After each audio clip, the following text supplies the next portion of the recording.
네, 오늘은 2.2절을 공부하려고 하고요. 행렬식의 기하학적인 의미를 공부하려고 해요. 기하학적인 의미라는 것은 별말 아니죠. 그냥 그림을 이용해서 생각해 보자는 건데, 그림을 이용하면은 식으로 이해하는 것보다 더 쉽게 어떤 성질들을 이용할 수 있기 때문에 굉장히 유용한 경우가 많아요. 지난 시간에 우리 2.1절 복습해 보면 2.1절은 행렬식의 정의를 공부했었죠. 그 중에 2 곱하기 2 행렬과 3 곱하기 3 행렬에 대해서 공부를 했었는데, 오늘은 이 행렬식의 기하학적인 의미를 생각해보고 그걸 통해서 행렬식의 성질들을 더 잘 이해해보자 라는 내용이에요. 구성을 보면요, 먼저 행렬 혹은 함수를 변환으로 이해할 거예요. R2에서 R2로 가는 함수라면은 평면에서 평면으로 점이 이동하는 것으로 이해해보자는 것이고요. 두 번째, 세 번째가 이제 제일 중요한 부분이 될 텐데, 행렬식을 기하학적으로 그림으로 이해해보자는 것이고요. 두 번째에서는 절대값이 어떤 의미를 가지는지,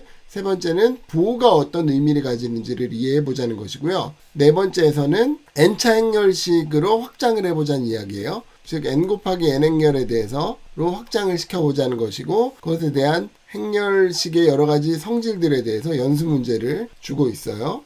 먼저 파트 1에서는 행렬을 변환으로 이해해보자라는 거예요. 그러면은 그림으로 그릴 수 있기 때문에 우리가 기하학적으로 쉽게 행렬식을 이해할 수 있다는 거죠. 다시 돌아가 보죠. 우리 연립 1차 방정식으로부터 시작을 해서 x가 ax 플러스 by, y가 cx 플러스 dy로 간다면 이런 함수 f를 생각할 수 있었죠. 그럼 이거는 뭐하고 연결되는 거냐면, 행렬로 따지면 a, b, c, d라는 행렬과 연결이 되는 함수가 되잖아요. 이 함수를 변환으로 이해해 볼게요. 즉 다시 말해서 R2 라는 평면에서 R2라는 평면, R2라는 것은 R 곱하기 R이니까 실수 곱하기 실수니까 이런 XY축을 가진 평면이 있는 거고, 이 평면에서 다른 XY축을 가진 이 평면으로의 한 점이 점으로 이동하는 이런 관계로 이해해보자는 거예요. 먼저 점을 점으로 이동하는 건 당연하겠고요. 그 다음에 식 자체가 1차식이기 때문에 여기서 어떤 직선이 있다면 여기서 다른 직선으로 이렇게 이동을 시키겠죠. 그러면 어떤 거를 할 수 있냐면요, 직선이 직선으로 가기 때문에 원래 이런 네모를 생각할 수 있죠.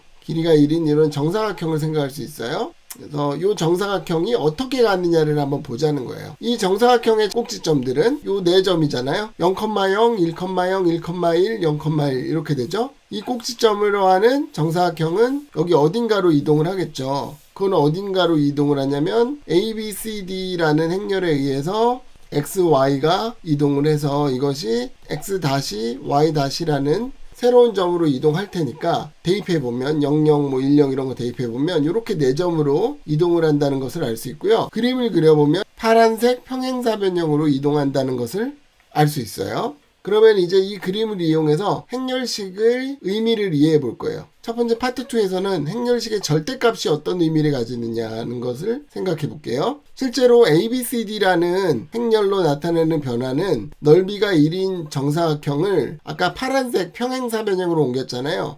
평행사변형의 넓이가 AD-BC의 절대값이 되는 거고요. 이것이 바로 의미하는 것이 디터미넌트의 절대값이라는 거예요. 다시 정리하면 행렬식의 절대값이 의미하는 것은 아까 새로 그려진 파란색 평행사변형, 이 파란색 평행사변형의 넓이, 이 넓이가 되겠죠? 이 넓이가 바로 디터미넌트의 절대값이 된다라는 거죠. 그러면은 여기서 질문이 하나 있는데, 디터미넌트가 0이라는 의미는 뭐죠? 평행사변형이 이렇게 짜그러졌다는 얘기잖아요. 짜부러져서 면적이 없다라는 얘기죠. 그러니까 이 경우는 여기서는 이런 점들과 이런 점들이 붙어버리는 거죠. 아니면 이렇게 붙을 수도 있는데 하여튼 붙어버리니까 이것은 함수 자체가 1대1 대응도 안 될 것이고 함수도 존재하지 않을 것이고, 그러니까 역행렬도 존재하지 않겠죠. 그래서 디터미넌트가 0이라는 것을 기하학적으로 이해해보면 f가 1대1 대응이 아닌 거고요. 1대1 대응이 아니니까 f의 역함수가 존재하지 않고, 그러니까 원래 이 행렬을 a라고 한다면 a의 역행렬도 존재하지 않는 게 되는 거죠. 3차 정사각행렬은요, 이렇게 3 곱하기 3 행렬이 있다라고 할게요. 이것이 나타내는 변화는 마찬가지로 우리가 일반화 시킨다면 부피가 1인 정육면체를,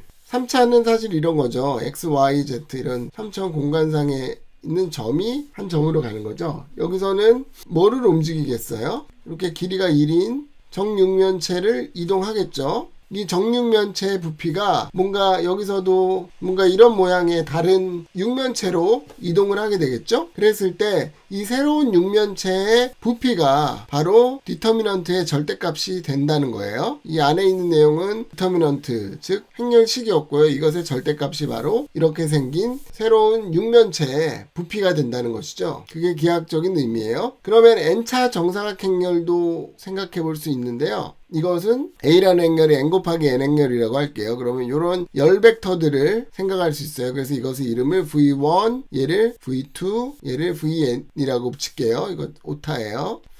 VN이에요. 그랬을 때 A의 역행렬이 존재한다는 것은 원점과 점 VI들을 꼭지점으로 하는 n차원 평형면체의 부피가 0이 아니라는 것과 동치가 된다는 거예요. 그러니까 이건 여기서는 어떻게 되겠어요? n차원이니까 1, 0, 0, 0, 0, 1, 0, 0, 0 마지막에 0, 0, 0, 0하고 1. 이 n개의 벡터를 이 행렬에 의해서 이동했을 때 n개의 점들이 나오잖아요. 그 n개의 점들과 원점으로 이루어진 평형면체가 생길 텐데 그것의 부피를 계산할 수 있겠죠? 이동을 시키게 되면 얘는 여기에 오른쪽에 곱하게 되면 이게 나오게 되고요. 두 번째는 여기에 곱하게 되면 이게 나오게 되고 이렇게 n개가 나온단 말이에요. 이걸 이동시키면 V1, V2, Vn 나오는데 원점과 이 n개의 점들이 이루어지는 n차원 평형면체의 부피가 0이 아니다라는 것과 동치가 된다. 그리고 이것을 이제 디터미넌트로 정의를 하겠죠. 근데 이거는 좀